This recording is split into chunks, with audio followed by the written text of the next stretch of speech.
Drama के starting में हम यहाँ पर देखते हैं हमारी फीमेल लीड यूना को, जो कि यहाँ पर कंपनी में इंटरव्यू देने के लाई थी और उस समय उससे ये जॉब सच में चाहिए थी।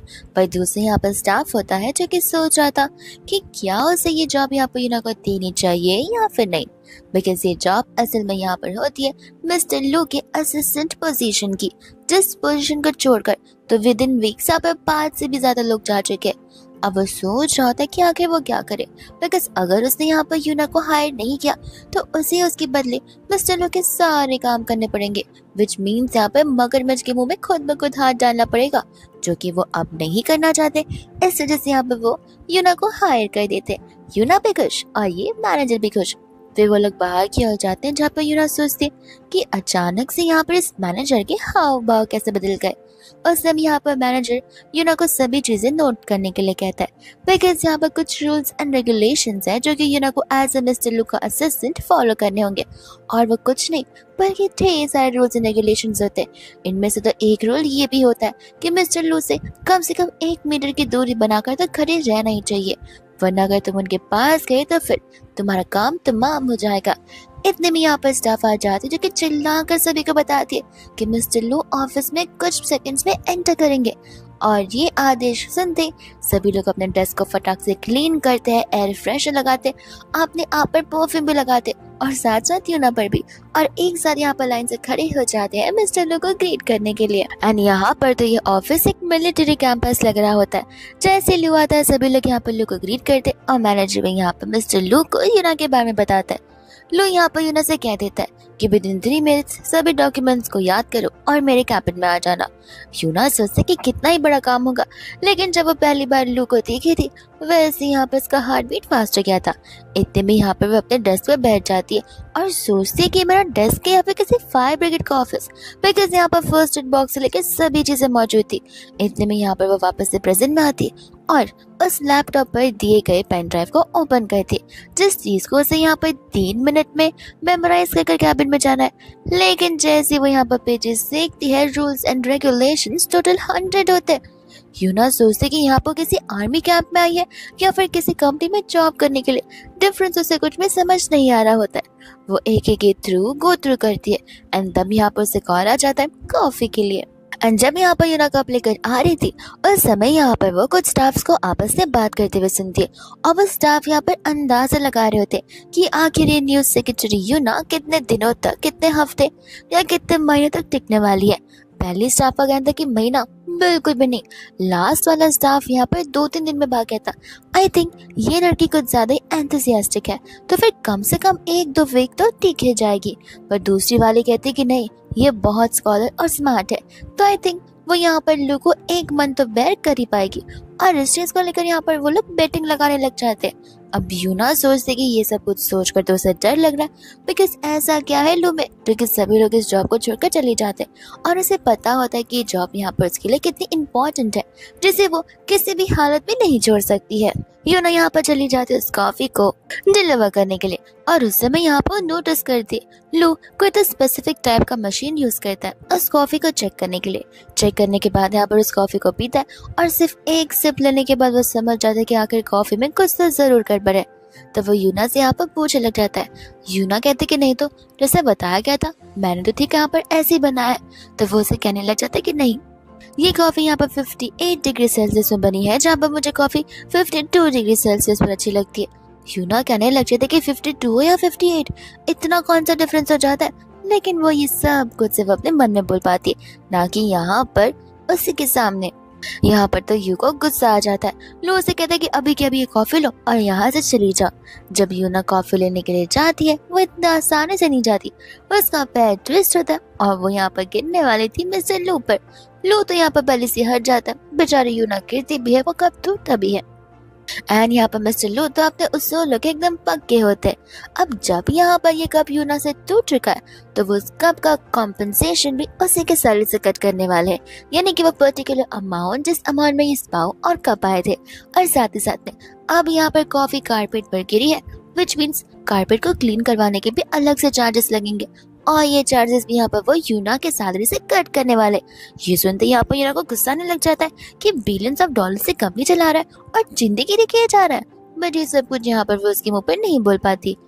लू कहता है कि तुम ये मन में क्या बड़बड़ाए जा रहे हो, कहीं तुम मेरे बारे में बुराई तो नहीं कर रही। यूना कहती कि नहीं नहीं, आपका ब्लेजर थोड़ा सा खराब हो गया तो मैं वही सोच रही थी कि इसे क्लीन कर देती हूँ। लू से मना करता है बट वो आगे आती है और इस बार वो टेबल से टकरा जाती है। लेकिन ये टकरार ऐसी होती है जहाँ पर ड्रामा की स्टार्टिंग में उन दोनों के बीच एक्सीडेंटल किस हो जाता है। लू तुरंत ही यहाँ पर यूना से हट जाता है और गुस्से में वहां से चला जाता है। यूना को वो किसिंग मोमेंट एकदम मैजिकल मोमेंट लगता था, लेकिन फिर उसे याद आता है कि आज तो उसके यहाँ पर जॉब का पहला दिन था और पहले दिन ने उससे इतने सारे ड्रामास क्रिएट कर दिए, विच मीन्स अब तो पक्का उसकी जॉब जानी ही है।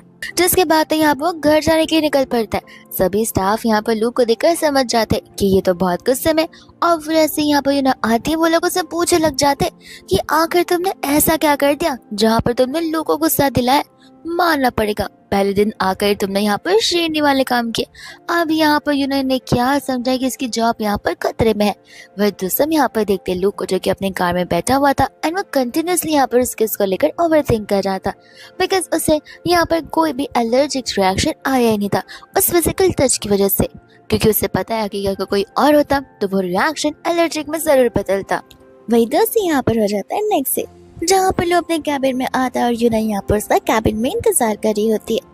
लोग के आते यहाँ पर वो उसे बड़े प्यार से ग्रीट करती है। इनफैक्ट आज तो यहाँ पर लू की तारीफ भी करती है उसे बदरी करने के लिए, पर इन चीजों का यहाँ पर लू पर कोई फायदा नहीं होता।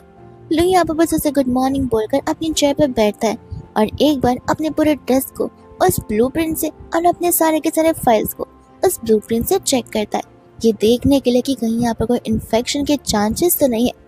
और सब कुछ चेक करने के बाद यहाँ पर डॉक्यूमेंट्स देखता है, जिन डॉक्यूमेंट्स पे हर एक पेजेस पे एक हार्ट शेप के स्टिकी नोट लगाए हुए थे जिसे को रिमेम्बर करने के लिए। तब यहाँ पर यूना से बता रहे थे कि आखिर उसने इस एग्रीमेंट में क्या किया और कैसे किया। तब यहाँ पर लू को गुस्सा आ जाता है, वो उससे कहते हैं कि ये तुम्हारी कोई किंडर गार्डन की बुक नहीं है जहाँ पर तुम वियर्ड शेप्स के और उस हार्ट शेप्स के स्टिकी नोट्स को चिपकाए जा रही हो। फॉर्मेट स्टिकी नोट्स भी आते हैं, तुम उसका इस्तेमाल कर सकती हो। अभी के अभी ये सारा काम लो और हाँ, आज जाने से पहले रीडू कर आना, और अगर ना हो सके तो बता देना। यहाँ पे मेरे कंपनी के दरवाजे हमेशा तुम्हारे लिए खुले हैं। यूना कहते कि नहीं नहीं, दरवाजे खुले भी है, आना जाना तो मेरा रहेगा, लेकिन मैं कंप्लेंट डालना नहीं चाहती, ये काम जरूर आपका पूरा हो जाएगा। जिसके बाद हम यहाँ पर नेक्स्ट डे का सीन देखते हैं। सभी लोग यहाँ पर सिर्फ और सिर्फ यूना के बारे में बात कर रहे होते कि बेचारी तो यहाँ पर 2 दिन भी ढंग से नहीं टिक पाई। बॉस ने यहाँ पर लगता है उससे कल कुछ ज्यादा ही डांट दिया था। ये सारी बातें यहाँ पर लू सुन लेता है, जिसके बाद वो अपने कैबिन में जाकर यहाँ पर स्टाफ यानी कि उस मैनेजर को कॉल कर यूना के बारे में पूछने लग जाता है। यहाँ पर वो मैनेजर यूना को कॉल लगाता है एंड कहता है कि आखिर तुम यहाँ पर ऑफिस क्यों नहीं आई, मिस्टर लू यहाँ पर तुम्हें ढूंढे जा रहे। यूना उसे बताते कि माफ करना, मिस्टर यू ने मुझसे कहा था कि अगर काम नहीं हुआ तो आना मत। ऐसा बोलकर यहाँ पर वो सो ही जाती है। जिसके बाद यहाँ पर स्टाफ जाकर सब कुछ यहाँ पर लू को बताना शुरू कर देता है। लू कहने लग जाते कि अरे वाह, अब लगता है इस चीज का सोल्यूशन भी मुझे यहाँ पर तुम्हें देना पड़ेगा। जिसके बाद लोग कहते कि नहीं नहीं, मैं उसे मेक श्योर करूँगा कि वो कल जॉब पर आकर है। अपनी नींद कंप्लीट करने के बाद नेक्स्ट डे यहाँ पर यूना कंपनी में आती है और कैबिन में जाकर यहाँ पर लू को अपना न्यू प्रोजेक्ट असाइन कर रही होती है, जिसे देख करते हैं यहाँ पर तो लू को वापस से गुस्सा आ जाता है, बिकॉज प्रेजेंटेशन फॉर्मेटिंग कोई भी चीज़ यहाँ पर ढंग की नहीं थी, जो चीज़ यहाँ पर यूजुअली सभी को बहुत पहले से सिखाई जाती है। तब वो से कहते हैं कि इसे वापस लेकर जाओ और हाँ, वापस आना मत। यूना यहाँ पर सॉरी बोलकर वो एग्रीमेंट लेती है, लेकिन उसका हाथ यहाँ पर यू के हाथ से टच हो जाता है। जिस समय यहाँ पर लू को कोई फील नहीं हो रही थी, यानी कि कोई एलर्जिक रिएक्शन नहीं था। एंड तब यहाँ पर वो यूना को रोकता है और कहता है कोई बात नहीं, मैं तुम्हें एक और चांस देना चाहता हूँ। ये सुनकर यहाँ पर यूना खुश हो जाती, लेकिन लू यहाँ पर आखिर में पता करना चाहता है कि पहली बार हुआ तो वो उस चीज को कोइंसिडेंस मान सकता है, लेकिन हम सेकंड टाइम सेम चीज होना विच मीन जरूर यहाँ पर कुछ ना कुछ कनेक्शन तो है ही। इस क्यूरियोसिटी की वजह से उसने यहाँ पर यूना को रोक कर रखा हुआ है। एंड यहाँ पर उसे बताता है कि तुम्हारे पास एक और चांस है, मैं तुम्हें मौका दे रहा हूँ। वही दूसरी यहाँ पर नेक्स्ट डे हो जाता है, जहाँ पर वो अपने एक इम्पोर्टेंट बिजनेस मीटिंग में था। तब वहाँ पर यूना आती है और उन सभी को यहाँ पर उनके फेवरेट थिंग्स देती है, जिस चीज को देखकर यहाँ पर अपोजिट कंपनी वाले लोग भी हैरान थे कि आखिर यहाँ पर आपके सेक्रेटरी को हमारी कितनी ज्यादा फिक्र है। यूना तो वहाँ से चली जाती है, लेकिन बाद में फिर वो लोग जब वहाँ से जा रहे होते तब दूर बैठकर यहाँ पर यूना ने बाय बोली थी। यूना के यहाँ पर इस जेस्चर को देखकर, इन एक्शंस को देखकर वो लोग बहुत इम्प्रेस हो गए थे कि वो कितनी काइंड, हम्बल, ब्राइटफुल और चार्मिंग पर्सन है। अगर ऐसी लड़की घर में रहे तो फिर घर में तो यहाँ पर दिखारी कभी आ ही नहीं सकती है। हम यहाँ पर एक स्टाफ को देखते जो कि यूना के डेस्क पर आ जाता है अपनी बबल टी को ढूंढते हुए। पर दूसरे यहाँ पर यूना चली जाती है लू के कैबिन में उसे यहाँ पर एक सरप्राइज गिफ्ट देने के लिए, जो कि एक बहुत अच्छा और हेल्दी सा फ्रूट ऑप्शन होता है, जहाँ पर वो तो उसके लिए लेकर आई थी। एंड यहाँ पर उसे एक मेडिसिन दिखाई, जिस मेडिसिन को देखकर यहाँ पर वो मेडिसिन को पहचान ही नहीं पा रही थी। लेकिन वो सोचती कि नहीं, उस पर ज्यादा टाइम बर्बाद नहीं करना चाहिए, बिकॉज जैसे ही वहाँ पर मिस्टर लू आ जाएंगे उसे वहाँ से जाना ही पड़ेगा। हम यहाँ पर बाकी के स्टाफ्स को देखते हैं जो कि यहाँ पर कैफेटेरिया वाले एरिया में बात कर रही होती है, और समय यहाँ पर वो लोग लू के बारे में और यूना के बारे में बात कर रहे थे। बट यहाँ पर वो दूसरी पर्सन का कहना था कि नहीं, दोनों अलग अलग ही ठीक है। ऐसे भी यहाँ पर सब कुछ शादी वाली चीजें बस एक रूम से, लेकिन वह दूसरी और उस लड़की का कहना था कि ये शादी तो जरूर यहाँ पर रुक रहेगी, और साथ ही साथ उन्हें इनविटेशन भी दिया गया, विच मीन्स वो लोग वहाँ पर जरूर जाएंगे। और इतने में यहाँ पर वो लोग यूना के बारे में बात करना शुरू कर देते, जिन बातों को तो यहाँ पर लू भी सुन रहा था। एंड बातों के अकॉर्डिंग तो यूना यहाँ पर लू को पसंद करने लग गई, और इस बारे में यहाँ पर यूरो कंटिन्यूसली बस सोचे जा रहा था। इसके बाद में जब यहाँ पर रात होता है उस समय यहाँ पर कंटिन्यूसली लू यूना के बारे में सोच रहा था कि क्या सचमुच यूना उसे पसंद करती है या फिर लोग बस रूमर्स फैला रहे। एंड इस डिस्कशन को करने के लिए वो अपने फ्रेंड को कॉल करता है, बट यहाँ पर वो उससे झूठ बोलता है। वो उसे कहता है कि एक्चुअली मेरा एक फ्रेंड है, वो थोड़ा सा डाउट में और मैं उसे कुछ सजेस्ट नहीं कर पा रहा, इसलिए तुम सजेस्ट करो, मैं तुम्हें उसकी स्टोरी बताता हूँ। एक लड़की है इसके ऑफिस में जो कि शायद उसे पसंद करती है। अब उस फ्रेंड को नहीं पता कि वो उसे पसंद करती है या फिर नहीं करती, बट ऑफिस में सभी लोग इसके बारे में बात करते कि वो उसके बॉस को ज़रूर पसंद करती है। ये सुनने के बाद यहाँ पर वो उसे कहने लग जाते कि देखो, ऐसी सारी बातें पता होती है एज कम्पेयर टू बॉस, तो ऑफ कोर्स वो लड़की उसे पसंद करती होगी, लगता है ये बात यहाँ पर तुम्हारी है। ये सुनते तुरंत यहाँ पर वो उस कॉल को कट कर देता है। नेक्स्ट डे यहाँ पर यूना होती है ऑफिस में, जहाँ पर वो लोगों को आपस से बात करते हुए सुनती है कि अगर तुम यहाँ पर ऑफिस में देरी से भी आओ उस चीज के लिए भी यहाँ पर ये लोग सैलरी में से कट ऑफ कर लेते। यूना इतने सारे रूल्स एंड रेगुलेशन सुनकर बहुत गुस्से में आ जाती है, और उसने तो अभी तक यहाँ पर वो फाइल नहीं पढ़ी थी जो कि 300 पेजेस की थी। तब यहाँ पर गुस्से में होती है, जहाँ पर लू आ जाता है और पूछता है कि तुम्हें क्या हो गया।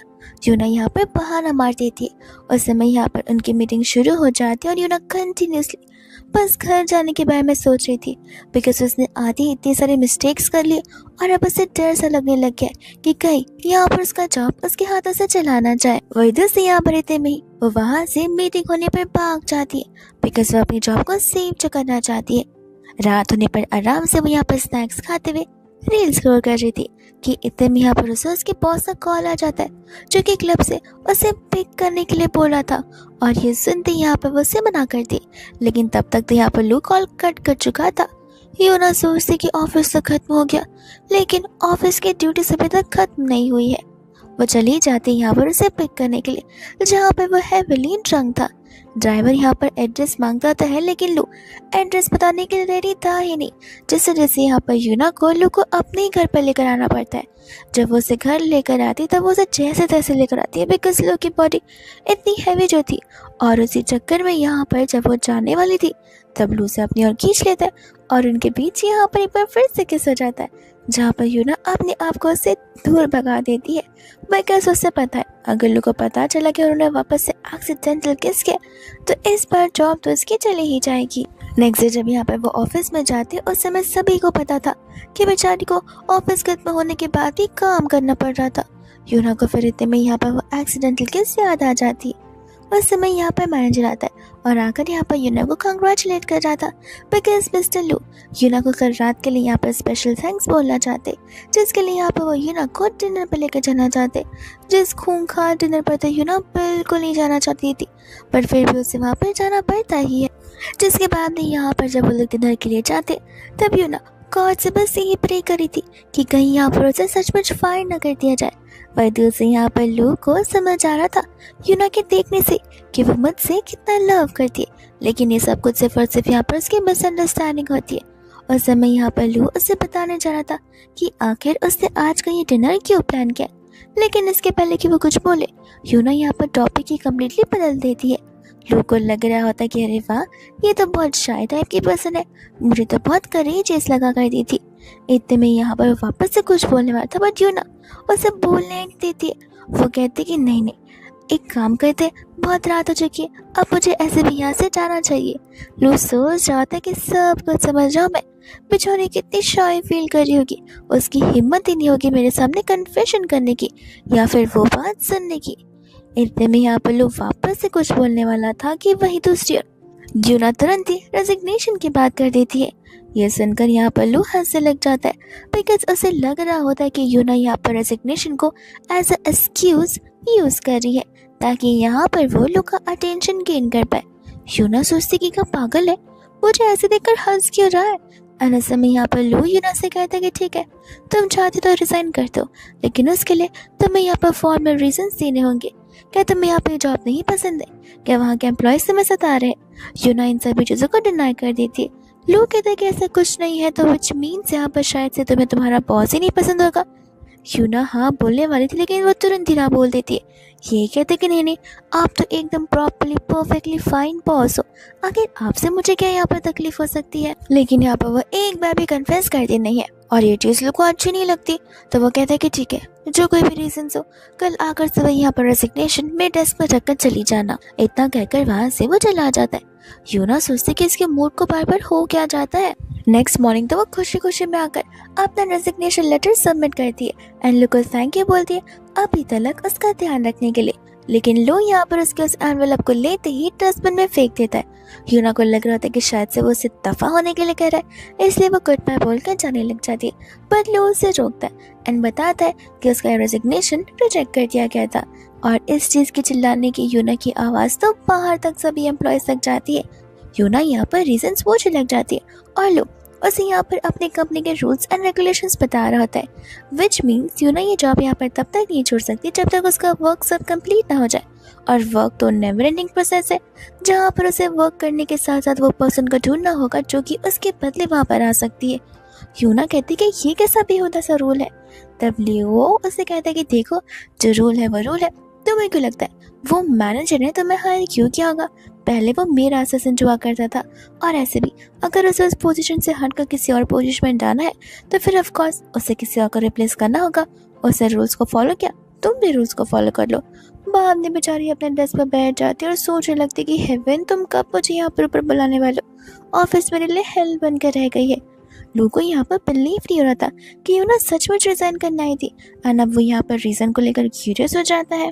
एंड यहाँ पर तो वो रात को भी रीजन सोच रहा होता है। फिर उसे लगता है कि शायद से यहाँ पर यूना को लग रहा होगा कि उसकी सैलरी इतनी कम है और काम इतना ज़्यादा, इसलिए यहाँ पर वो सोल्यूशन निकाल देता है।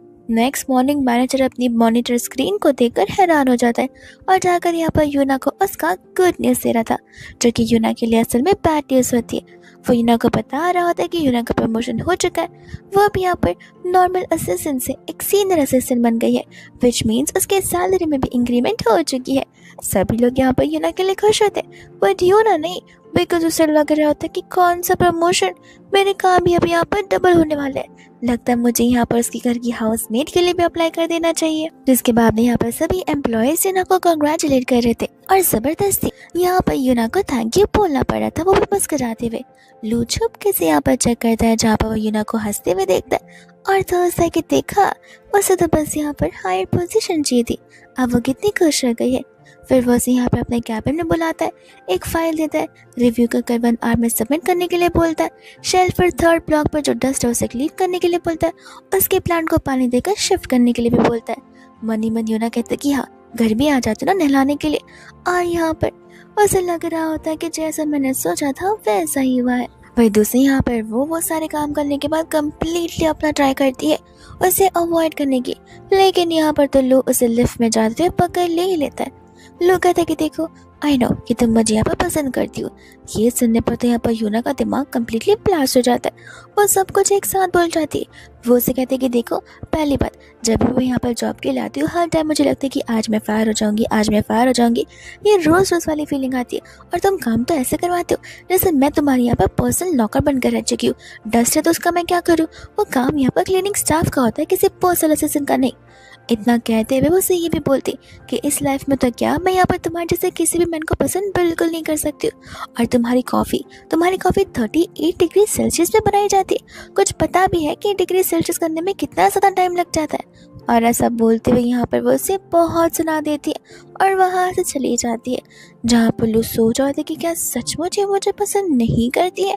अन्यूरा होती है जो कि आराम से स्नैक को एंजॉय कर रही थी, क्योंकि उसे पता होता है कि अब तो उसे फायर होना ही है, तो फिर क्यों काम करूं, आखिरी दिन एंजॉय कर कर जाऊंगी।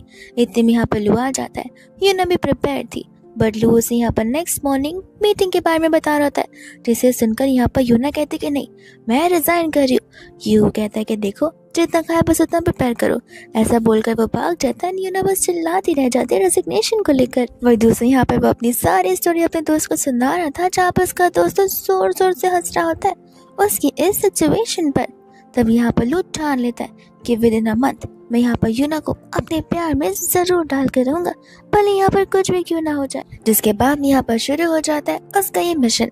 नेक्स्ट मॉर्निंग आते ही यहाँ पर वो सबसे पहले ढेर सारा परफ्यूम लगाता है, बिकॉज उसने पढ़ा है कि अगर किसी वुमन को अट्रैक्ट करना है तो वुमन यहाँ पर अच्छे परफ्यूम की सेंट से बहुत अट्रैक्टेड हो जाती है। यूना जैसी आती है वो छींकना शुरू कर देती है।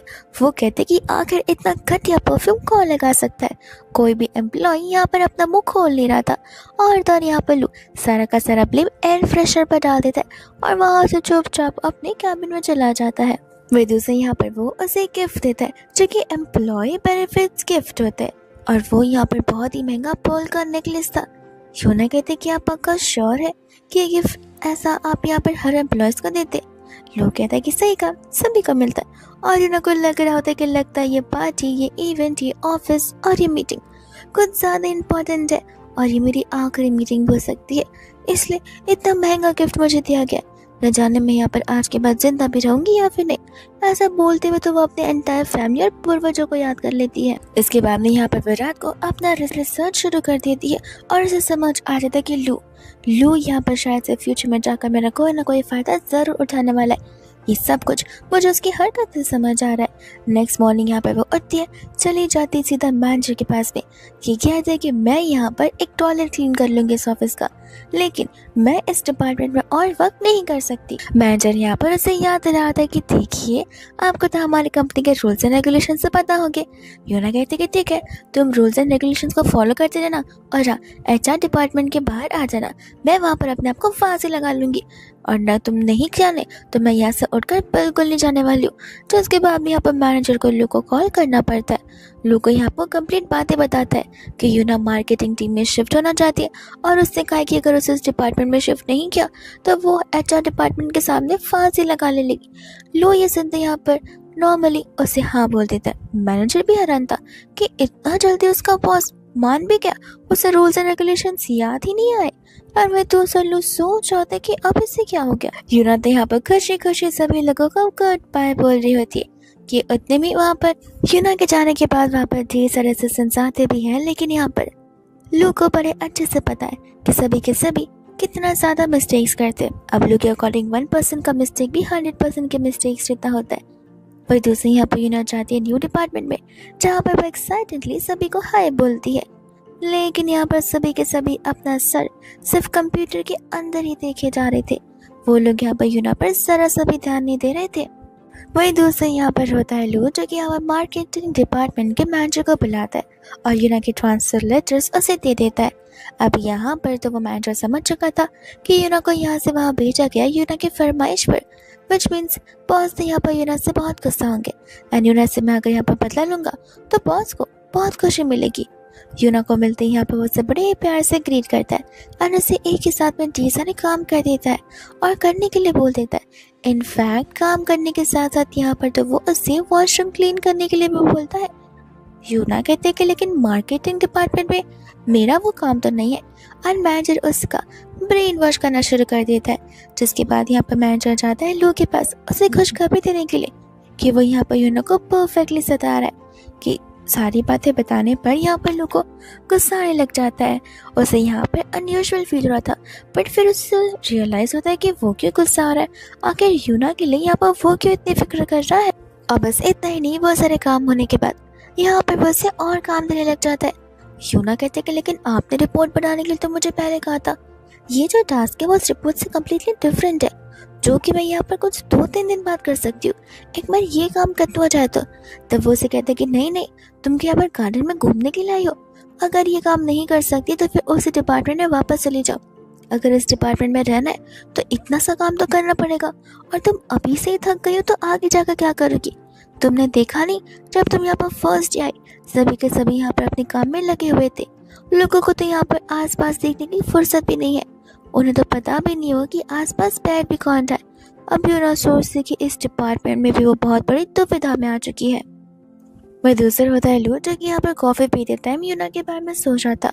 वो सोचता है कि शायद से यहाँ पर उसे यूना का वर्कलोड थोड़ा कम करवा देना चाहिए, पर फिर जैसे वो यहाँ पर उस टेलीफोन को उठाता है वो सोचता है कि मैं क्यों आखिर यहाँ पर से काम कम करूँ।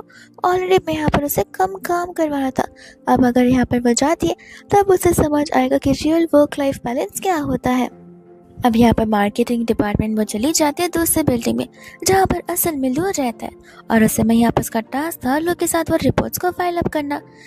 यहाँ पर रिसेप्शनिस्ट उसे रोक लेती है, बिकॉज यहाँ पर विदाउट अपॉइंटमेंट यूना नहीं जा सकती। भले ही उसका काम क्यों ना हो, वो सभी काम यहाँ पर मैनेजर पर्सनली आकर कर सकते हैं, उन्हें यहाँ पर परमिशन है, ना कि यहाँ पर नॉर्मल एम्प्लॉयज़ को। यूना बहुत रिक्वेस्ट भी करती है बट वो अपॉइंटमेंट लेटर लाने के लिए बोल देती है। यूना सोचने लग जाती है कि आखिर अब यहाँ पर वो क्या कर सकती है, रिटर्न ऑफिस में तो नहीं जा सकती।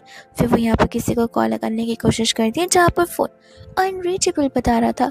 लो नीचे बैठकर ये सब कुछ यहाँ पर नोटिस करता है, और उसे यहाँ पर यूना के लिए सब कुछ होता देख अच्छा नहीं लगता।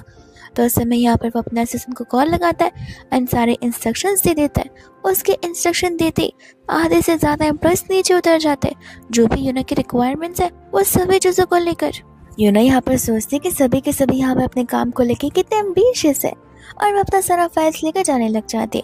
पर उस समय यहाँ पर भारी भरकम बारिश हो रही थी, और हमें यहाँ पर देखते लोग को जो कि अपने मे बैग में यहाँ पर उसका इंतजार कर रहा होता है। अब लोग को पता होता है कि यूना उसकी हेल्प तो लेगी नहीं, बट लो ऑलरेडी प्रिपेयर्ड था। यहाँ पर वो अम्ब्रेला और एक पर्स में कुछ पैसे डालकर यहाँ पर एक अननोन पर्सन को दे देता है, एंड वो उस पर्सन को भी ये काम करने के लिए पैसे देता है। वो पर्सन जाकर यूना को ये चीज़ें थमाता है और वहाँ से भाग जाता है। यूना को लग रहा था कि गॉड उसी के साइड है, जो कि किसी सीक्रेट की मदद कर रहे। फिर वो जैसे ही यहाँ पर अपने ऑफिस में जाती है, वो सबसे पहले कैफेटेरिया में जाती है गर्म पानी पीने के लिए, लेकिन वहाँ पे जिंजर हनी लेमन टी सब कुछ रखा हुआ था। यूना सोचते कि कैफेटेरिया को क्या हो गया, यहाँ पर तो पहले ढंग की कॉफ़ी भी नहीं मिलती थी।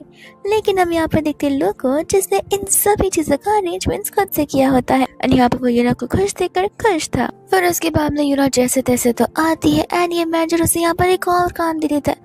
यूना कहते कि क्या तुम मुझे यहाँ पर साल भर का काम एक ही दिन में करने के लिए दे रहे हो? मैनेजर बोलते कि लगता है तुम मेरी बातों को भूल रही हो। यूना कहती कि नहीं नहीं सर, आप बताइए मुझे क्या करना होगा। फिर यहाँ पर वो उसे सारे के सारे इंस्ट्रक्शन देने लग जाता है। यूना काम करना शुरू करती है, और इतने में यहाँ पर रात हो जाती है, बट वो रुकती बिल्कुल भी नहीं है। लेकिन फाइनली यहाँ पर मिडनाइट में काम करते करते उसकी आँख ज़रूर लग जाती है। लू आकर यहाँ पर उसे नोटिस करता है। अब वो सोच रहा था कि आखिर वो यूना को उठाए कैसे। वो उसे टच बिल्कुल भी नहीं करता है, बिकॉज उसे टच से एलर्जी तो थी।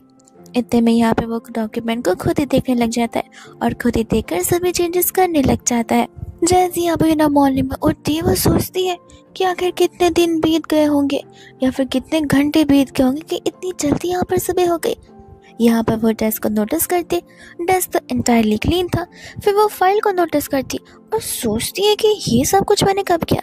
उसे लगने लग जाता है कि शायद मैं वो इतनी नींद में थी कि उसे कुछ भी नहीं याद है।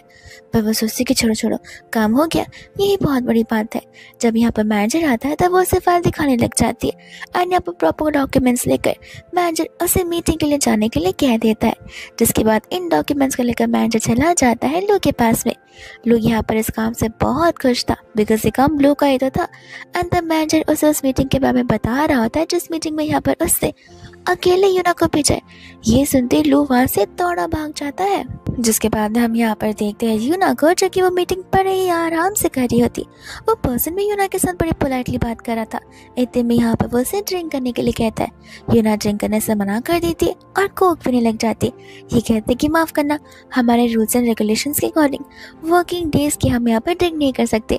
रात होती तो मैं ज़रूर ड्रिंक कर लेती, लेकिन यहाँ पर उस कोक के अंदर भी कुछ मिलाया हुआ था, जिसके बाद यहाँ पर यूना को डिजीनेस सा फील होने लग जाता है और इस समय यहाँ पर आ जाता है लू उसकी मदद करने के लिए, जहाँ पर वो उस पर्सन को बहुत पिटता है। वो पर्सन यहाँ पर लू को वार्निंग देता है कि देखो, अगर तुम्हारी यही हैसियत है तो मैं तुम्हें बता देना चाहता कि आगे की कॉर्पोरेशंस में तुम्हारे साथ नहीं करूँगा। लू भी उसे बोल देते कि तुम्हारे कॉर्पोरेशन करने या ना करने से मेरी कंपनी में 1% का भी फर्क नहीं आने वाला है, लेकिन हाँ तुम्हारी कंपनी में जरूर आएगा। ऐसा बोलकर यहाँ से वो चला जाता है और लड़ते समय तो यहाँ पर उसे खुद भी लग जाती है, जिसके बाद भी यहाँ पर वो उसे अपनी कार में बैठा देता है। यूना उठती है एंड लू को यहाँ पर हैंडसम मैन बोलना शुरू कर देती है और उसे अपने करीब भी खींच लेती है। लू यहाँ पर यूना को अपने आप से दूर कर रहा था, बट यूना उसे बार बार अपने आप से क्लोज किया जा रही थी। इनफैक्ट यहाँ पर तो वो उसे किस भी कर देती है। फिर हम यहाँ पर देखते हैं घर का सीन, जहाँ पर कुछ समय बाद यूना उठती है और उसे कुछ याद ही नहीं था, बट फिर यहाँ पर लू उसे धीरे धीरे सब कुछ याद करने के लिए कहता है, जिनमें से यहाँ पर उसे कार वाली बात याद आ रही होती है कि उसे उस कार में बैठ कर न जाने यहाँ पर कितना कुछ बोल दिया है। बट अब उसे समझ नहीं आता कि आखिर किस मुंह से यहाँ पर लू से पूछे कि वो चीजें हुई भी थी या फिर नहीं। लू से कहने लगती कुछ याद आया या फिर मैं याद दिलाऊं। यूना कहते कि थोड़ा थोड़ा याद तो आ रहा है, बट मेरा सर दुखिए जा रहा है, इसलिए मैं कुछ ज्यादा सोचना नहीं चाहती। लू से बोलता है कोई बात नहीं, मैं डॉक्टर को बुला देता हूँ। यहाँ पर वो डॉक्टर को बुलाता है, यूना को अपनी सिचुएशन एक्सप्लेन करने के लिए कहता है। यूना भी यहाँ पर झूठ पर झूठ बोले जा रही थी, बिकॉज वो यहाँ पर वो कार वाला टॉपिक नहीं निकालना चाहती थी। लू यहाँ पर से कहने लग जाता है कि भूलना मत, कल मेरे ऑफिस में आ जाना। और यूना को फिर एक और बात याद आती है, जहाँ पर उससे लू को प्रॉमिस किया था कि अब से यहाँ पर वो उसकी असिस्टेंट भी बनकर रहेगी। जिसके बाद अब तो यहाँ पर यूना को इसके लिए काम करना ही पड़ेगा और लू भी कुछ कम नहीं होता। वो जानबूझकर यहाँ पर यूना को सताता है। यूना जैसे ही ऑफिस में आते वो उसे काम से ऑफिस में बुलाता है और कंटिन्यूसली उसके हाथों से उसे क्रेप्स खिलाने के लिए कहता है। बस इतना ही नहीं, जैसे ही वो शांति से बैठती है उसके कुछ समय बाद यहाँ पे वो उसे वापस से कॉल कर काम के लिए बुलाने लग जाता है। क्यों ना कहते कि देखिए बॉस, ये जो मार्कर है वो आपकी ड्रॉवर में राइट साइड में रखा हुआ था, अब आप थोड़ा तो हिल डुल सकते हैं ना और इसे ढूंढ सकते। इस चीज़ के लिए मुझे यहाँ पर दूसरे डिपार्टमेंट से यहाँ तक बुलाने की क्या ज़रूरत है। लोग कहते हैं कि लगता है मेरी न्यू प्लस पुरानी असिस्टेंट को गुस्सा आ रहा है बिकॉज मैं यहाँ पर उसे काम जो करवाया जा रहा हूँ। यूना कहते कि नहीं गुस्सा बिल्कुल नहीं आ रहा है, मैं तो बस यहाँ पर आपका टाइम बताना चाहती हूँ। अब आप सोचिए, अगर आपको यहाँ पर मार्कर मिल जाता तो क्या मुझे आने तक यहाँ पर आपको वेट करना पड़ता। तब वो से कहते कि देखो मेरे पास बहुत अच्छा सोल्यूशन है, उस डिपार्टमेंट से इस डिपार्टमेंट आ जाओ तो तुम्हारा टाइम बहुत बचेगा। और यूना समझ जाती कि मेरा बॉस है, मैं इसे नहीं समझा सकती। एंड फाइनली यहाँ पर वो इस डिपार्टमेंट में शिफ्ट ही हो जाती है। सभी लोग यहाँ पर यूना को देखकर बहुत खुश होते हैं एंड यूना को भी यहाँ पर रियलाइज होता है कि यहाँ का एनवायरनमेंट कितना ज़्यादा सॉफ्ट, काम एंड हैपनिंग्स है। सभी लोग एक दूसरे से बात भी करते, टाइम एंजॉय भी करते और गॉसिप भी करते। और वही वो मार्केटिंग डिपार्टमेंट, सभी के सभी अपना सर यहाँ पर कंप्यूटर की तरफ ही बस देखते रहते और जरा सा भी बातें नहीं करते। उन्हें पता भी नहीं कि उनके आसपास में कौन सा पर्सन बैठा हुआ है। वही दूसरे यहाँ पर यूना को आ जाता है उसके फ्रेंड का टेक्स्ट, तो वह चली जाती है यहाँ पर लू से परमिशन मांगने के लिए कि क्या वो यहाँ पर अपना ब्रेक थोड़ा सा एक्सपांड कर सकती है, बिकॉज वो अपने फ्रेंड से बहुत सालों बाद मिल रही है। तब लू उसे यहाँ पर कंफर्मेशन कह रहा होता है और पूछ आता है कि फ्रेंड है या फिर बॉयफ्रेंड। यूना कहते कि देखिए वो बहुत ही अच्छा फ्रेंड है, और अच्छा फ्रेंड से वो समझ जाता है कि वो किसी लड़के को मिलने के लिए जा रही है। और फिर क्या, गॉगल्स पहनकर वो भी पहुंच जाता है छुपते छुपाते हुए। यहाँ पर यूना उससे बात कर रही होती, लेकिन लू को बहुत ही जेलसी फील हो रही थी। इतने में यहाँ पर उसका फ्रेंड उसे बॉस के बारे में पूछने लग जाता है। यूना कहते कि मुझे तो वो पर्वत लगता है। ये सुनते लू उसके पास जाने वाला था, लेकिन इतने में वो रुक जाता है, बिकॉज अगर वो जाएगा तब यूना समझ जाएगी ना कि वो उसका पीछा कर रहा था। उस समय यहाँ पर वो उसे बता रही थी कि किस तरीके से वो अपनी छोटी सी बुलेट वाली मशीन को लेकर पूरा दिन यहाँ वहाँ चेक करता रहता है कि कहीं किसी के निशान तो नहीं रह गए। न जाने मुझे यहाँ पर ऐसे और कितना रहना होगा। उस समय यहाँ पर लू से कॉल लगाता है जाते वक्त, बट यूना कॉल एक बार में पिक नहीं करती, सेकंड टाइम पिक करती बिकॉज उसे लग रहा था कि कुछ इंपॉर्टेंट काम होगा। बट लू तो उसे सुना था कि आखिर यूना ने उसका कॉल पिक क्यों नहीं किया। यूना कहते कि बिकॉज मेरा ऑफ टाइम चल रहा है and I don't think so कि आपको मुझे यहाँ पर इस समय पर कॉल करना चाहिए। वही दूसरे यहाँ पर यूना को जाना पड़ता है बिकॉज यहाँ पर लू की तबीयत ठीक नहीं थी और इसके परिवार वालों में से भी कोई वहाँ पर उस समय मौजूद नहीं था। यूना घर पहुँचती है जहाँ पर वो डॉक्टर से मिलती है एंड डॉक्टर यहाँ पर यूना को सारे इंस्ट्रक्शंस देने लग जाते हैं। डॉक्टर के जाने के बाद यूना यहाँ पर लू का ध्यान रखने लग जाती है और ध्यान रखते रखते तो वो खुद सो जाती है। लू जैसे ही उठता है वो थोड़ा सा हटने की कोशिश करता है पर यूना तो उसके हाथों को ग्रैब कर सो गई थी। लेकिन जब वो उठती है तब वो बिस्तर पर उठती है और उठते ही यहाँ पर उसे बहुत ज़्यादा एम्बैरेसिंग फील हो रहा होता है। वो वहाँ पर से भाग ही जाती है। ये कहते हुए कि सुबह हो गई है ना, तो मैं भूख लगी होगी, मैं तुम्हारे लिए तुरंत ही ब्रेकफास्ट बना देती हूँ। वही दूसरे यहाँ पर वो लोग चले जाते हैं नेक्स्ट डे एक पार्टनरशिप डील के लिए। और आ जाते हैं मिसेस जाओ, यानी कि वही यूना का फ्रेंड, जो कि यूना को देखते हुए उसे ग्रीट करता है। लेकिन बीच में यहाँ पर लू आकर उसके साथ हैंडशेक करने लग जाता है। ये कहते हैं कि वो मेरी पर्सनल असिस्टेंट है, सिग्नेचर तो आपको मेरे साथ ही करना है। वो लोग फिर यहाँ पर मीटिंग रूम में जाते हैं जहाँ पर वो लोग अपने एग्रीमेंट को साइन करते हैं। और यहाँ पर जाओ ने एक्सपेक्ट किया था कि सभी लोग मिलकर लंच करे थे, लेकिन लू की वजह से यहाँ पर सिर्फ और सिर्फ यूना और लू वहाँ जाते, बिकॉज लू नहीं चाहता कि कोई भी यहाँ पर यूना का प्रीशियस टाइम उससे छीन सके। जिसके बाद में यहाँ पर लू उसे लेकर और जाओ को लेकर क्वेश्चंस करने लग जाता है। तब यूना उसे बता रही होती है कि किस तरीके से वो लोग बचपन से फ्रेंड है। और ये सुनते ही यहाँ पर लू को तो बिल्कुल अच्छा नहीं लगता, बिकॉज लोग अक्सर कहते हैं कि जो भी लोग बचपन से फ्रेंड होते हैं उन्हें चाइल्डहुड स्वीटर्स बुलाया जाता है और आगे जाकर तो वो लोग जरूर शादी करते हैं। तब वो बातें वहाँ पहुँच जाती है जहाँ पर यूना बता रही होती है कि आखिर जाओ यहाँ पर सभी मेन से अलग क्यों है। वो सारे स्पेसिफिकेशंस को सुनते हुए लू ठान लेता है कि वो भी यहाँ पर एक परफेक्ट मैन बन करेगा, जिसके अंदर कोई भी कमियां बिल्कुल नहीं रहेंगी। ये सारी बातें जब यहाँ पे यूना से बता रही तब लू से कहता है कि लगता है तुम मुझसे से शादी करोगी। यूना कहती है कि नहीं हम बस अच्छे फ्रेंड्स हैं, शादी तो यहाँ पर मैं किसी और से ही करूँगी। ये सुनने पर यहाँ पर लू को थोड़ा सा ठीक लगने लगता है। जिसके बाद हम यहाँ पर देखते हैं यूना को, और यहाँ पर वह जाती है ऑफिस में। उस समय यहाँ पर जा भी उसका वेट कर रहा था। यूना से पूछते कि तुम यहाँ से गए नहीं। जा कहते कि नहीं, मैं तो यहाँ पर तुम्हारा वेट कर रहा था, क्या मैं तुम्हारे लिए यहाँ पर तुम्हारा फेवरेट ड्रिंक जो लेकर आया हूँ। वो लोग फिर यहाँ पर नीचे की ओर चले जाते हैं जहाँ पर उतने में ही लू आ जाता है। जैसे उसे यहाँ पर भनक लगती कि दोनों एक दूसरे से नीचे मिल रहे। यूना कहते कि सॉरी मेरा ब्रेक खत्म हो चुका है, इसलिए अब मुझे यहाँ से जाना चाहिए। अब क्योंकि यूना टाइम से चली जाती है, लू वहाँ पर कुछ बोल ही नहीं पाता, पर धीरे धीरे शायद से यहाँ पर जाओ को चीज़ें सेंस होना शुरू हो चुकी थी। लू तो यहाँ पर यूना और जाओ को लेकर इतना ओवरथिंक कर लेता है कि यहाँ पर उसे इमेजिनेशन भी होने लग जाते हैं कि किस तरीके से वो दोनों एक दूसरे से क्लोज हो रहे हैं।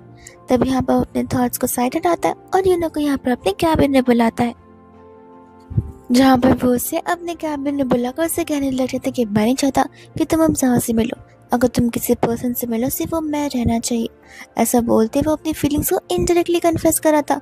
यूना को ऐसा कुछ वियर्ड बिहेवियर लग रहा था और इम्पल्सिवनेस में आकर वो उसे यहाँ पर पंच ही मार देते चिल्लाते हुए। जिसके बाद ऐसी शक्ल लेकर वो चला जाता है अपने फ्रेंड के पास उसे सब कुछ बताने के लिए। जैसे उसका फ्रेंड उसका फेस देखता है वो चिल्ला चिल्ला कर जोर जोर से हंसना शुरू कर देता है।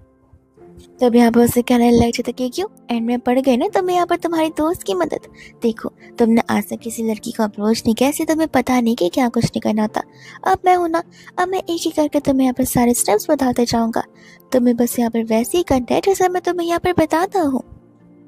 जिसके बाद भी यहाँ पर वो दोनों कार में होते हैं और यहाँ पर उसका फ्रेंड्स उसे ढेर सारे सजेशन देने लग जाता है। वो उसे एक्चुअल में बता रहा था कि आखिर एक वुमेन को क्या चाहिए होता है और कितनी टाइप की वुमेन्स होती है, वो भी उसे बताता है कि कुछ मटेरियलिस्टिक होती है, कुछ बहुत इमोशनल होती है एंड कुछ तो ऐसी जिन्हें यहाँ पर सिर्फ अपने काम से मतलब हो, और कुछ तो एकदम बोल्ड होती है जिन्हें यहाँ पर मर्दों पर 1% भी भरोसा नहीं होता।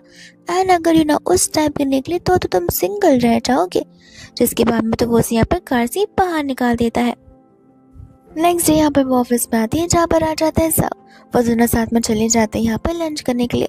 यूना कंटिन्यूसली यहाँ पर सिर्फ और सिर्फ लोग के बारे में सोची जा रही थी। फिर दूसरे यहाँ पर फाइनली जाओ यूना से अपनी फीलिंग कन्फेस कर ही देता है कि यहाँ पर वो उसे पसंद करता है। यह सुनते उसके मुँह से सारा पानी बाहर ही गिर जाता है। यूना उस चीज़ को इग्नोर करती है, कार में बैठकर भी कोशिश करती है कि उस चीज़ का रिस्पॉन्ड ना करे, बट यहाँ पर जाओ उस टॉपिक को वापस लाता है और यूना को अपनी फीलिंग्स कन्फेस करा था। साथ ही साथ यहाँ पर यूना को उसकी 1 ईयर की सैलरी भी भेज देता है। ये कहते हैं कि तुम्हें अब मेरे साथ रहना चाहिए। यूना वो सारे पैसे यहाँ पर उसे वापस लौटा देती है और उसकी इस चीज़ को लेकर कम्प्लीटली उसे मना कर देती है और वहाँ से चली जाती है। और जब यहाँ पर वो जाओ से बात कर रही थी तब बार बार उसके दिमाग में सिर्फ और सिर्फ लू ही आया जा रहा था। वहीं दूसरा यहाँ पर लू पर्सनली माफी मांगने के लिए पहुंच जाता है यूना के घर पर, मास्क लगाकर और इतनी रात को सनग्लासेस लगाकर। वो बार बार यहाँ पर अपने आप को कॉन्फिडेंटली रेडी कर रहा था कि कैसे यहाँ पर डोर ओपन करेगा, यूना क्या बोलेगी, फिर वो क्या बोलेगा, फिर यूना क्या बोलेगी, फिर वो क्या रिस्पॉन्ड करेगा। और यही सब कुछ यहाँ पर सोचते हुए वो दरवाजे को नॉक कर ही नहीं पाता है, प्रैक्टिस करता रह जाता है। उस समय यहाँ पर एक बिल्डिंग वाला पर्सन आकर लू को देख लेता है और कंप्लेन कर देता है कि एक सस्पिशियस एंड मिस्टीरियस पर्सन ऐसी हरकतें कर रहा है, विच मीन्स हमें से किसी को यहाँ पर खतरा जरूर होगा।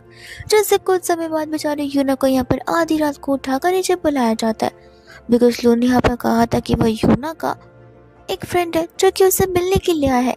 यूना उन सभी को अपनी तरफ से सॉरी बोलने लग जाती है। यहाँ पर वो उसकी आइज को नोटिस करती और उस चीज़ के लिए यहाँ पर उसे सॉरी बोलने लग जाती। लू कहता है कि नहीं, अगर किसी को सॉरी बोलना चाहिए तो वो मैं हूँ, मुझे माफ़ कर दो। उस समय यहाँ पर वो उसे अपनी फीलिंग्स कन्फेस करते हुए माफ़ी मांग रहा था कि वो आइंदा से ऐसी हरकतें नहीं करेगा। यूना उन दोनों के उन सभी मोमेंट्स को याद करती एंड यहाँ पर वो भी खुद डेस्परेट थी लू को डेट करने के लिए। इस जस्ट वो उस बारे में कभी सोचती नहीं थी, बिकॉज उन दोनों के यहाँ पर प्रोफेशनल जॉब सब कुछ अलग जो होते। लू था हायर पर्सन और यूना था एक मिडिल क्लास की।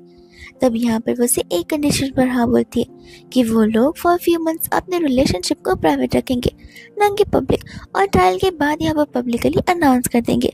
जिस चीज़ को सुनकर तो यहाँ पर लोग खुशी खुशी हाँ बोल देता है।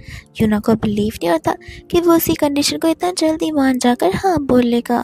यूना यहाँ पर घर चली जाती है जहाँ वो ओवरथिंक करने लगती है, पर इतने में यहाँ पर उससे लोग का टेक्स्ट आ जाता है जो कि एक प्यारा सा गुड नाइट मैसेज होता है। और तब यूना को समझ आता है कि वो कितनी ज़्यादा सिंगल थी पहले। आज तक किसी ने भी यहाँ पर उसे इतने प्यार से गुड नाइट बोला ही ना हो, लेकिन यहाँ पर वो उसे एकदम नॉर्मली गुड नाइट बोलती, बिकॉज उसे कोई भी चीज़ें करने से बहुत ही क्रिंज फील हो रहा था। वही दूसरे यहाँ पर लू होता है जो कि यूना को बुलाता है अपनी डेट के लिए। यूना यहाँ पर सोचने लग जाती है कि यार वो क्या पहने, और लाइफ में पहली बार होता है जहाँ पर वो इतनी ज़्यादा कंफ्यूज हो गई थी। प्लस जब वो यहाँ पर बाहर निकलती है, बिल्डिंग वालों के साथ उसके झगड़े शुरू हो जाते सिर्फ एक पर्सन की वजह से। उस समय यहाँ पर लू आता है जो कि इस झगड़े को सॉल्व भी करता है और साथ साथ यूना को अपने घर लेकर चलता है। ये कहते हुए कि कुछ समय के लिए तुम यहाँ पर रह लो, ये तुम्हारी सेफ्टी को बरकरार रखेगा, वरना वहाँ पर मुझे लोगों पर बिल्कुल ट्रस्ट नहीं किया कि वो लोग अब क्या करते। एंड यहाँ पर वो उसे क्लोज आने लग जाता है जहाँ पर यूना खुद ब खुद उसे दूर कर देती है। फिर दोनों यहाँ पर सेम बेडरूम में होते हैं जहाँ पर यूना उससे उसकी ब्लू लाइट को लेकर क्वेश्चंस करने लग जाती है। एंड तब यहाँ पर लू से सच्चाई बताता है कि उसे यहाँ पर स्किन टच से एलर्जी है, इस वजह से यहाँ पर वो इतने प्रिकॉशंस लेता है। पर यहाँ पर हैरानी की बात तो ये है कि जब फर्स्ट टाइम यहाँ पर यूना का और उसके फिंगर्स यहाँ टच हुए थे तब उसे कोई भी एलर्जिक रिएक्शन नहीं हुआ था। एंड बाय द टाइम जैसे दिन बीतते गए उसे रियलाइज होता गया कि यूना एक ऐसी पर्सन है जिससे अब वो कम्प्लीटली ट्रस्ट कर पाता है। इतने में यहाँ पर दोनों की क्लोजनेस कुछ ज़्यादा बढ़ जाती, जहाँ पर ये किस धीरे धीरे मेकअप में बदल जाता है। एंड दोनों यहाँ पर नेक्स्ट मॉर्निंग एक साथ ही ऑफिस जाते लिफ्ट में ब्लश करते हुए। लू यहाँ पर यूना से उसका फ़ोन मांगता है जहाँ पर दोनों एक दूसरे का नाम बेबी कर सेव कर लेते, लेकिन जैसे लिफ्ट का दरवाज़ा ओपन करता है प्रोफेशनली दोनों ऐसा करते कि दोनों सिर्फ और सिर्फ बॉस और एम्प्लॉय है, उससे ज़्यादा नहीं। लू के वहाँ से जाने के बाद तो यूना लड़कियों की तरह शर्माना शुरू कर देती है, ऐसे न जाने उन्होंने क्या ही कर दिया हो। यूना जैसे ही यहाँ पर ऑफिस में जाती है सभी लोग लू के बारे में बात कर रहे थे, बिकॉज सभी लोगों ने लू के बिहेवियर चेंजेस ऑलरेडी नोटिस कर दिए थे। उन्होंने आज तक अपने बॉस को इतना स्माइल करते हुए कभी नहीं देखा। यूना जैसे उनकी बातों को सुनती वो समझ जाती कि सभी को यहाँ पर डाउट होना शुरू हो गया, विच मीन्स आगे जाकर बहुत जल्दी एक ना एक दिन सभी को सारी बातें पता चल ही जाने वाली है, इसलिए अब यहाँ पर उसे कुछ ना कुछ तो करना होगा। वही दूसरे यहाँ पर उसे कैबिन में जाती उसे सारी बातें बात बताती है और साथ साथ सोल्यूशन भी। फाइल्स फेंकती है, चिल्लाती है और गुस्से में बाहर जाती है। लू बाहर निकल के कोई रिएक्शन नहीं देता ताकि सभी को समझे कि वो प्यार पे बिल्कुल भी नहीं है। इतने में यहाँ पर रात होती है जहाँ पर वो अपने आइसक्रीम एंजॉय कर रही थी एंड यहाँ पर ऐसा क्यूट सा बॉयफ्रेंड लू वहीं पर आ जाता है जहाँ पर उन दोनों को ऑफिस रोमांस शुरू हो जाता है। लेकिन इतने में यहाँ पर लाइट्स ऑन हो जाती है, सभी एम्प्लॉयज दोनों को सामने पकड़ लेते। किसी को भी यहाँ पर अपनी आंखों का विश्वास बिल्कुल भी नहीं हो रहा था। सब ऐसा करने लग जाते कि ऐसा सभी के सभी अंधे हो, और अंधे से ज्यादा तो लोग ज़ॉम्बी की तरह चलना शुरू कर देते हैं। इसके बाद हम यहाँ पर देखते हैं यूना को जिसे कुछ समझ ही नहीं आता। लू कहता कोई बात नहीं, उन्होंने कुछ सिखा नहीं और कोई किसी को कुछ नहीं बताएगा। फिर यहाँ पर मीटिंग का समय हो जाता है जहाँ पर दोनों कपल्स यहाँ पर भी नहीं रुकते। लू और यूना दोनों के दोनों एक दूसरे को अपनी डायरी में से चिट पास कर रहे होते, एक दूसरे के साथ यहाँ पर बातें करने के लिए। और सभी लोगों को ऐसा लग रहा था कि क्लासरूम में दो कपल्स आपस में चुपके से बातें कर रहे हैं। लेकिन इतने में यहाँ पर आ जाती है लू की मम्मा, जो कि सभी को यहाँ पर इन्विटेशन देने आई थी लू की एंगेजमेंट की, जो कि 1 मंथ बाद होने वाली है। ये सुनते ही यहाँ पर यूना हैरान थी, बिकॉज यूना को इस चीज के बारे में कोई अंदाजा भी नहीं था। एंड ये एंगेजमेंट यहाँ पर उसके शीन के साथ होने वाली थी।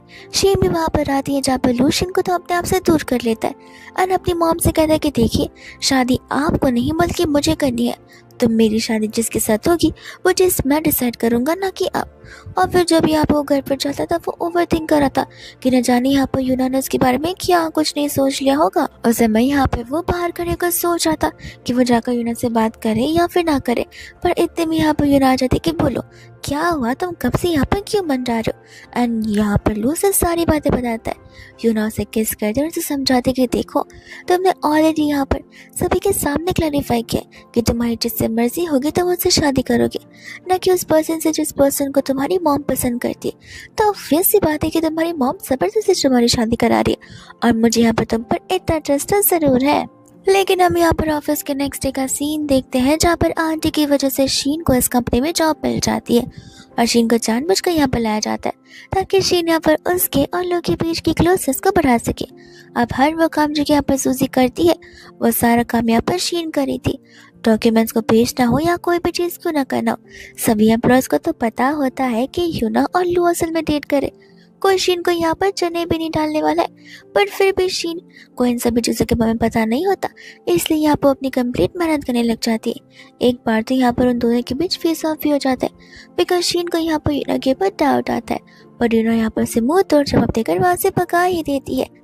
जैसे ही यहाँ पर नेक्स्ट डे वो लू को आते देखती है, जानबूझकर शीन यहाँ पर यूना का हाथ पकड़कर नीचे गिर जाती है ताकि सभी को लगे कि यहाँ पर वो उसे बुली कर रही है और लू उसके प्रति सिंपैथी दिखाना शुरू करते हैं। वही दोस्तों यहाँ पर लू आता है, लेकिन यूना यहाँ पर उसे इशारे कर देती है कुछ भी ना बोलने के। सभी स्टाफ आकर यहाँ पर यूना का ही साइड ले रहे थे। लू यहाँ पर उसे कहते कि देखो, आज जो वो उसे भूल जाते, यूना नेक्स्ट टाइम से ऐसा नहीं करेगी। बट अभी भी शीन का काम खत्म नहीं हुआ था। वो यूना को और भी डिग्रेड करने की कोशिश करते, बट यूना उसे क्लियरली सारी चीज़ें बता देती है कि अगर उससे ज़्यादा बोलने की कोशिश की तो वो यहाँ पर एडमिनिस्ट्रेशन में उससे कंप्लेन कर रख देगी एंड सभी एम्प्लॉयज़ भी उसका साथ देने लग जाते। जिसके बाद में सभी एम्प्लॉय शीन को लेकर वहाँ से कैफेटेरिया में चले जाते ताकि लू और यूना पर्सनली बात कर सके।